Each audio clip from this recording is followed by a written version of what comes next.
Il a été question de la guerre de Gaza à la Convention démocrate de Chicago. Bien sûr, on a empêché un groupe pro-palestinien de y prendre la parole. Ils ont été vocaux et brillants, mais à l'extérieur de la Convention. Ils n'ont pas pu s'exprimer à l'intérieur. Celui qui en a parlé de façon assez nette, c'est une fois de plus Bernie Sanders, le sénateur progressiste et juif, mais qui depuis longtemps est opposé à la politique d'Israël. Kamala Harris, elle en a également parlé en évoquant la guerre de Gaza et alors qu'on pensait qu'elle serait un peu plus critique d'Israël que Joe Biden, finalement, elle s'est inscrite dans la politique de Joe Biden et dans la politique actuelle américaine. Elle a tout d'abord commencé par rappeler le droit d'Israël de se défendre et qu'elle avait toujours défendu le droit d'Israël de se défendre en, bien sûr, condamnant les attentats du 7 octobre. Mais elle a également parlé des souffrances des Palestiniens auxquelles il fallait mettre fin. Simplement, elle n'a pas indiqué par quels moyens les États-Unis allaient peser, allaient mettre en œuvre pour justement réduire ces souffrances des Palestiniens. Et c'est un peu le problème de la politique américaine de Joe Biden. Bien sûr, ils ont de la compassion pour les Palestiniens, mais concrètement, ils ne font rien qui puisse empêcher Israël de continuer des bombardements de populations civiles soumises à un blocus depuis plus de 10 mois, avec une famine qui s'étend, une crise sanitaire, une épidémie de polio, et en fait des gens qui depuis 10 mois vont se coucher sans savoir s'ils seront vivants le lendemain.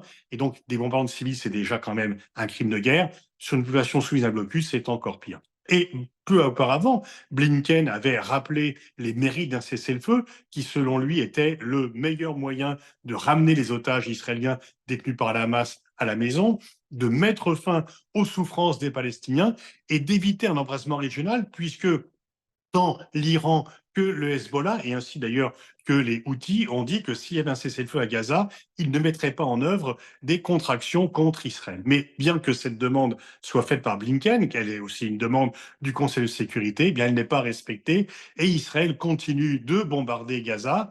Et les Américains continuent de livrer des armes à Israël. Si vraiment les États-Unis étaient sérieux dans leur demande de cesser le feu, il suffirait d'arrêter la livraison d'armes. On ne peut pas demander un cessez-le-feu d'un côté, regretter les souffrances palestiniennes de surcroît, et en même temps livrer les armes qui alimentent ce feu et qui alimentent les souffrances des Palestiniens.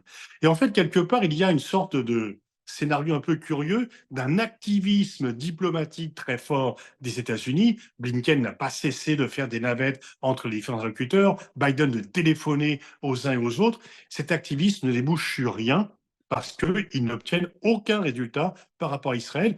Et quelque part, c'est la crédibilité stratégique des États-Unis qui est en cause, puisque cette superpuissance est incapable d'avoir une influence sur un allié auquel elle fournit une aide militaire de 3,8 milliards par an, avec une aide additionnelle depuis le 7 octobre. Mais ce n'est pas seulement une question de crédibilité stratégique, il y a aussi une question de crédibilité morale. On apprend que les différents pays occidentaux, finalement, essayent de freiner les procédures à la Cour pénale internationale contre le ministre de la Défense israélien, Galland, et le Premier ministre Netanyahou. Donc, s'opposer à la justice internationale de la part de puissances qui sont censées mettre en œuvre le droit international. Et quelque part, ce soutien implicite à l'action israélienne, le fait de ne pas s'y opposer, eh bien, va entacher la crédibilité morale des pays occidentaux au fur et à mesure que l'on voit les dégâts qui sont créés sur la population et qu'une fois encore, je l'ai déjà dit, mais quand tout ceci sera fini, et cela va bien finir un jour, on aura des images, on aura d'autres informations qui vont en rendre encore plus révulsif ce qui se passe à Gaza.